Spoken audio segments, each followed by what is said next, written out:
ইউনূস সরকার কিন্তু আপনার এই যারা তার বিরুদ্ধে কথা বলতো তাদেরকে কিন্তু সে টুকটাক অ্যারেস্ট করছে। আপনি দেখেন যে নজরুল ইসলাম পান্নাকে অ্যারেস্ট করছিল, পরে জামিন পাইছে।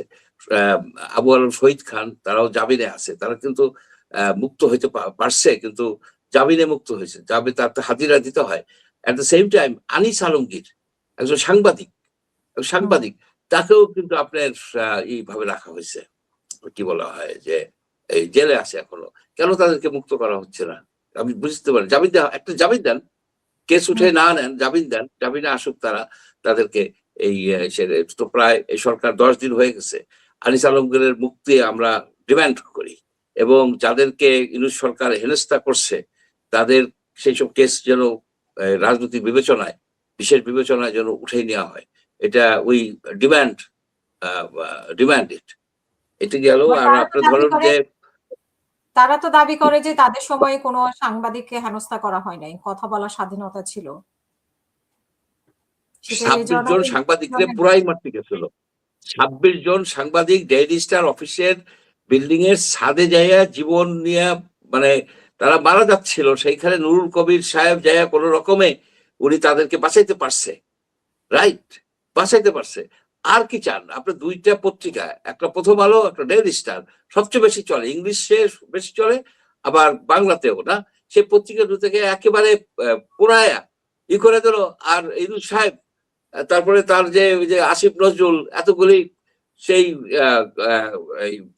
অ্যাডভাইজার, তারা এটাকে বন্ধ করতে পারলো না। ওখানে লোক ছিল কতজন? 200-400 লোক ছিল, 200-400 মবকারী ছিল, সেটাকে কন্ট্রোল করতে পারলো না। আপনি এগুলি তো আপনি, সে তো মব সম্রাট। ইউনূস সাহেব ছিল একজন মব সম্রাট। সে একবার বলল যে সরকারের কি আওয়ামী লীগের লোক আছে, তোমাদের গ্রামেও আছে, সেটা কি করছো? অর্থাৎ গ্রামে যেসব আওয়ামী লীগার আছে তাদেরকে আক্রমণ করার জন্য এই বৃদ্ধ লোকটা উস্কাই দিচ্ছে, এবং বহু লোক কিন্তু আক্রান্ত হয়েছে, বহু বাড়িঘর পোড়ায় দেওয়া হয়েছে। আমি আওয়ামী লীগের লোকজনের দুর্নীতি যা করছে তাদের শাস্তি হবে ওইভাবে, কিন্তু আপনি তার বাড়ি পোড়ায় দিতে পারেন না, আপনি তাকে পিটাই মারতে পারেন না, তাকে আপনি করছে গম চুরি, আপনি দিচ্ছেন খুন কেস, করছে খুন, আপনি দিচ্ছেন গম চুরি, এটা তো হবে না। তারা যে প্রপারলি তারা যে অপরাধ করছে সে অপরাধের বিচার হওয়া উচিত ছিল, উনি ওইটা পারে নাই। মাঝখানে যেটা উনি করছেন যে কি বলবো, যে ওই তার যে ব্যাংক, গ্রামীণ ব্যাংকের ট্যাক্স মকুব করে দিচ্ছে, অ্যাডভান্স 5 বছরের আগাম ট্যাক্স মকুব করে দিচ্ছে, অনেক কিছু উনি করছে, কনফ্লিক্ট অফ ইন্টারেস্ট হয়ে গেছে। এবং দ্বৈত নাগরিক যাদের বিদেশি পাসপোর্ট আছে সেই সব নাগরিকদেরকে উনি এখানে চাকরি দিছে, উনি জানতো এগুলি, সম্ভবত উনিও বিদেশি নাগরিক একজন দিছে। এটা তো আইনের ব্যত্যয় হয়েছে। বিদেশি নাগরিক হয়ে গেলে যে চাকরি করতে পারবে না, এটা অনেকেই প্রশ্ন তোলে, কিন্তু আইন তো আছে ভাই। আমাদের দেশের আইনকে উনি বৃদ্ধাঙ্গুলি দেখাই করছে। ওনাকে আমি বলছি না যে স্পেশাল ট্রাইব্যুনাল করে ওনার বিচার করা উচিত। যেন ফার্দার শুনেন, এই কেয়ারটেকার গভর্নমেন্ট তো ফাইনাল না, এরপর আরেকটা আসবে। এটা তো এখন আমাদের তো দলীয় সরকারের আন্ডারে নির্বাচন করার আর কোনো সুযোগ নাই বাংলাদেশে। এখন যে কেয়ারটেকার সিস্টেমটা যদি আপনি এইভাবে করাপ্টেড হয়ে যায়, কেয়ারটেকারের থাইকা আবার দলীয় সরকারে আইসা মন্ত্রী হয়, তাহলে তো বাংলাদেশের ভবিষ্যৎ, ইলেকট্রাল ভবিষ্যৎ, নির্বাচনের ভবিষ্যৎ আর কোনো পদ্ধতি থাকবে না জাতিসংঘের আন্ডারে ইলেকশন করা ছাড়া।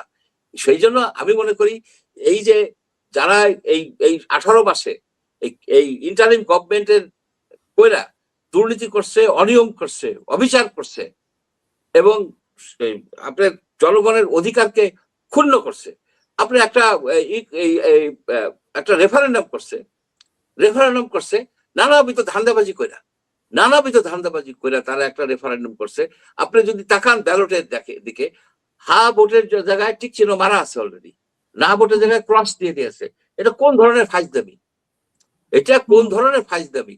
এরা মনে করছে কি বাংলাদেশের জনগণ আফ্রিকার ওই যে হটেনটট জাতি, এরা কিছুই বুঝে না। কিন্তু এই বেকুব গুলি বিদেশে ট্যাক্সি চালায়, এখানে নোমাডিক একাডেমিক হয়, কোথাও স্থায়ী কোনো চাকরি বাকরি কিছুই ছিল না, সেই গুলি কাইছে এখানে হাজির হইয়া এখানে আমরা তাদেরকে সম্মান দিছি।